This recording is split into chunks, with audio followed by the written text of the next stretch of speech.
Welcome to our channel, and today we will move on our next topic of living world. We have completed our topics till I think binomial nomenclature in this chapter, and today's topic is taxonomy and systematics. So the first point in this topic is classification. What is classification? It is grouping into convenient categories on the basis of easily observable characters. आप देखिए कि classification का मतलब grouping हुआ, grouping into convenient categories. तो हमें grouping करने की ज़रूरत पड़ेगी क्यों और कब पड़ेगी? जब बहुत सारी चीज़ें मौजूद हो वहीं पे हम ग्रुपिंग करते हैं, ठीक है। तो अब बहुत सारी चीज़ें कहाँ मौजूद हैं? हमारी डाइवर्सिटीज़ हैं बहुत सारी, ठीक है। तो डाइवर्सिटीज़ जैसे कि स्पीसीज़ हमारे बुक में दिया भी हुआ है एनसीईआरटी में कि 1.7 to 1.8 मिलियन स्पीसीज़ हैं। तो हर एक लिविंग ऑर्गेनिज्म की हम सारे कैरेक्टर्स को सब कुछ उनके बारे में पढ़ें, ऐसा असंभव सा लगता है। तो इसलिए हम क्या करते हैं, क्लासिफिकेशन करते हैं। इतनी डाइवर्सिटीज़ को एक बार इजीली हम सभी ऑर्गेनिज्म को डाइवर्सिटीज़ को समझ पाएँ, तो इसके लिए क्या करते हैं, क्लासिफिकेशन करते हैं। और क्लासिफिकेशन में क्या करते हैं, ग्रुपिंग करते हैं into convenient categories on the basis of easily observable characters. हम जिस कैरेक्टर्स को इजीली देख सकें उसके हिसाब से क्या करते हैं, ग्रुपिंग करते हैं ऑर्गेनिजम्स की कह लें या डाइवर्सिटीज़ की कह लें, ठीक है। Next point is taxa. This term taxa is used for categories. Categories अब क्या होती हैं, तो कैटेगरी एक नया टर्म आया, तो उसके लिए आप देखिए यहाँ पे category is group of related organism. हम रिलेटेड ऑर्गेनिज्म को ग्रुपिंग कर देते हैं। यहाँ भी हमने कैटेगरीज देखा था ना यहाँ पे, तो वहाँ जो हम ग्रुपिंग कर दे रहे हैं तो रिलेटेड ऑर्गेनिज्म को ग्रुपिंग कर रहे हैं। ये नहीं कि किसी को भी उठा के किसी में ला के डाल दिया हमने, ऐसा नहीं करते हैं। ग्रुपिंग रिलेटेड ऑर्गेनिज्म की जो होती है तो उसे कैटेगरीज कहते हैं। जैसे कुछ कैटेगरीज के एग्जांपल यहाँ है, फाइलम, किंगडम, जीनस, स्पीशीज वगैरह, इन सभी को हम कैटेगरीज कह सकते हैं, ठीक है। तो यहाँ आते हैं फिर टैक्सा पे हम। This term is use for categories. इस टर्म को भी कैटेगरीज के लिए ही हम यूज़ करते हैं। यहाँ पे क्या है, तो सारे कैटेगरी को हम टैक्सा पे बोल सकते हैं। Each category is called taxa. अब कुछ कैटेगरीज के ऑब्लिगेट कैटेगरीज के एग्जांपल दिए हुए हैं, तो इन्हें याद रखना है। Species, genus, family, class, order, phylum, kingdom, and these all in these categories each can be called taxa. इन्हें हम टैक्सा भी बोल सकते हैं। तो अब देख रहे हैं आप, इन्हें कैटेगरी भी बोला जा रहा है, टैक्सा भी बोला जा रहा है, तो थोड़ी सी कन्फ्यूज़न रिड्यूस होती हुई समझ में आ रही है। तो यहाँ पे एक लाइन है, ये एनसीईआरटी की लाइन है, इसे याद रखना है, चाहे जैसे भी याद रखिए, रख लीजिए। हालांकि अभी हम समझेंगे भी इसे आगे। मतलब taxa can indicate categories eight different level. मतलब डिफरेंट लेवल पे टैक्सा क्या करता है, कैटेगरी को इंडिकेट करता है, ठीक है। अब कैसे डिफरेंट लेवल पे इंडिकेट करता है वो हम आगे समझेंगे। अब यहाँ देख सकते हैं टैक्सॉन एक टर्म आया है। तो टैक्सॉन टैक्सा से ही आया है। टैक्सॉन सिंगुलर है, टैक्सा प्लूरल है, तो बस इतना सा डिफरेंस है टैक्सा और टैक्सॉन में। What is taxon? It is scientific term of category. जैसा कि वहाँ भी हमने देखा था कि taxa is used for categories, okay. अब हम यहाँ देखते हैं कि कैसे it is used for categories. जैसे ये फाइलम है, फाइलम हमने कैटेगरी में एग्जांपल देखा था ना, फाइलम वगैरह जो था वो, तो फाइलम को हम टैक्सा भी बोल रहे थे। वो कैसे बोल रहे थे, तो फाइलम एक आर्थ्रोपोडा आपको दिया हुआ है, ये फाइलम का नाम है, एक पार्टिकुलर फाइलम का नाम है आर्थ्रोपोडा, ठीक है। तो फाइलम कैटेगरी हुई और आर्थ्रोपोडा टैक्सॉन हुआ। बहुत सारे फाइलम हैं, जैसे कि कॉर्डेटा, एंजियोस्पर्मी वगैरह वगैरह, बहुत सारे फाइलम हैं।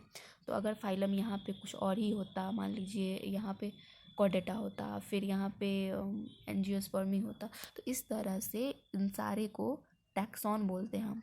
क्या बोलते हैं? टैक्सॉन। फाइलम कैटेगरी हुआ और टैक्सॉन क्या हो गया, आर्थ्रोपोडा, कॉर्डेटा, इस सबको हम टैक्सॉन बोलेंगे, ठीक। अब taxon is category at different level. Taxon category है डिफरेंट लेवल पे, कैटेगरी है टैक्सॉन। कैसे? देखिए, टैक्सॉन डॉग्स को, मैमल्स को, एनिमल्स को, and rice, wheat, plants, all are taxa, all can be called taxa. सब टैक्सा हैं। और ये कैटेगरीज भी हैं। कैसे कैटेगरीज हैं? अब डॉग्स तो डॉग्स ही रहेंगे। अगर डॉग्स कहा जाता है, if I say you that where is your dog और एनीथिंग एल्स, तो आपको आपके माइंड में जो फिगर आएगा, आपके घर में पल रहे कुत्ते या फिर कहीं भी कुत्ता का ही आएगा, वो इंसेक्ट का नहीं आ सकता। तो आप डॉग जो कहा गया आपको, आपके माइंड में वो डॉग वाली कैटेगरी ही आएगी ना। डॉग वाले सारे डॉग्स आ सकते हैं उसमें।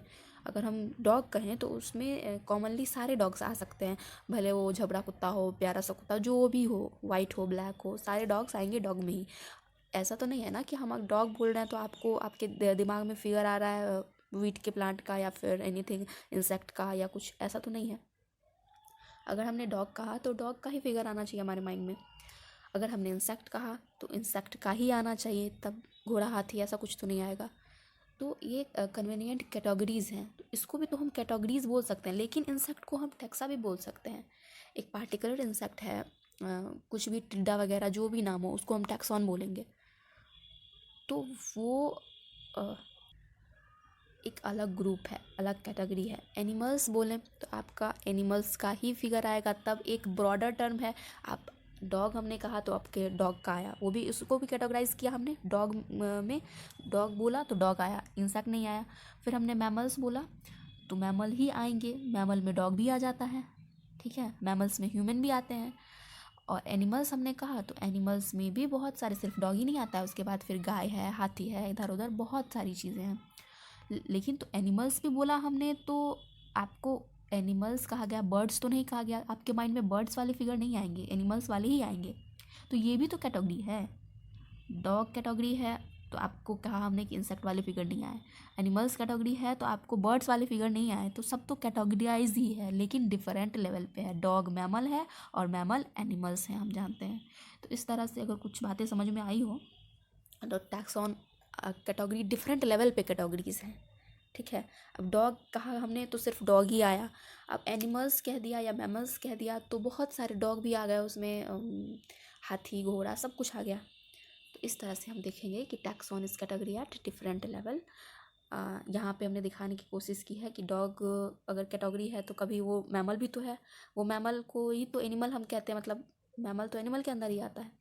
तो इस तरह से चीज़ें हैं। अब हम आगे बढ़ते हैं टैक्सोनॉमी पे। टैक्सोनॉमी क्या है? It is the process of classification of any organism in a suitable taxon. अब किसी ऑर्गेनिज्म को क्लासीफाई करके हम एक सुटेबल टैक्सॉन में डाल दें तो उसे हम क्या कहेंगे? टैक्सोनॉमी कहेंगे।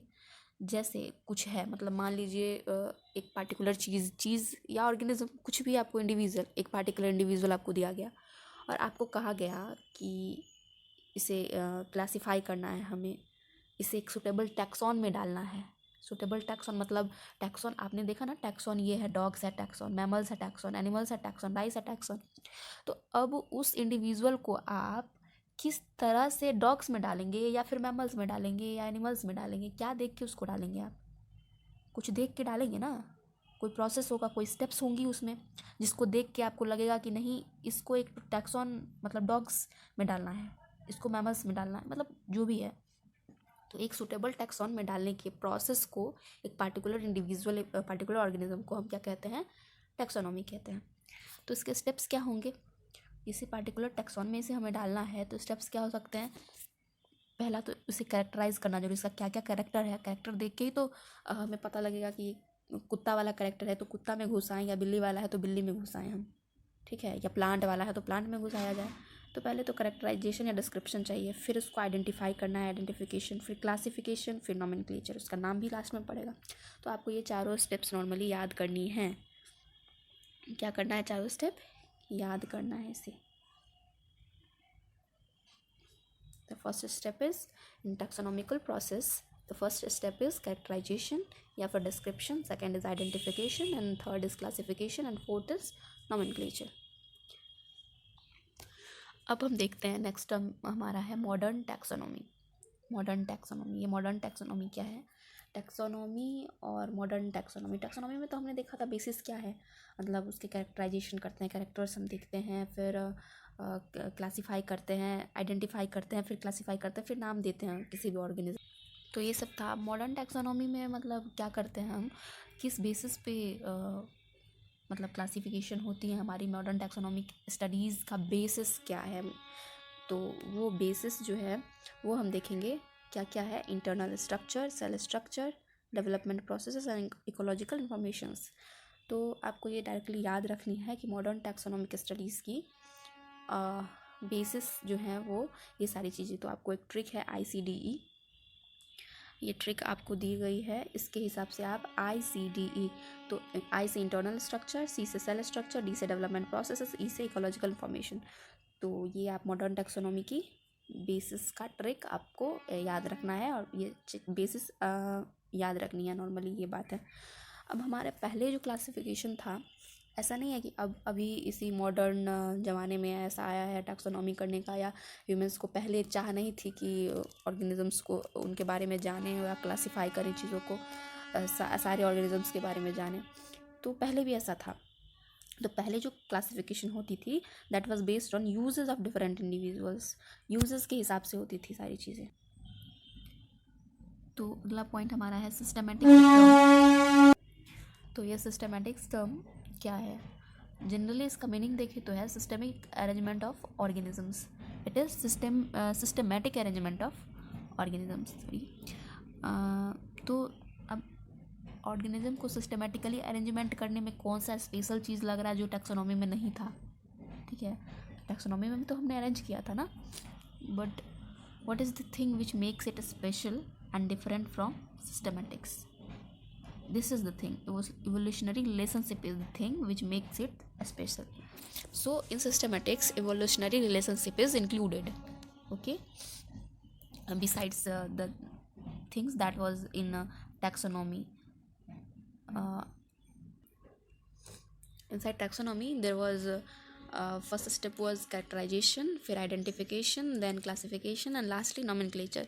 And in systematics, besides that thing, evolutionary relationship is also included. Okay, and it is derived from systema, the word systema. It is derived from the word systema, and it is Latin word. Systema is Latin word. तो origin कहाँ से है? Latin origin है। ये question asked है, मतलब आज पूछी जा सकती है, पूछी गई भी है। ठीक है, अब सिस्टेमा नेचुरी एक टाइटल ऑफ पब्लिकेशन था, जो बुक थी, तो लीनियर साहब के द्वारा दी गई बुक थी, उनके पब्लिकेशन की टाइटल थी सिस्टेमा नेचुरी।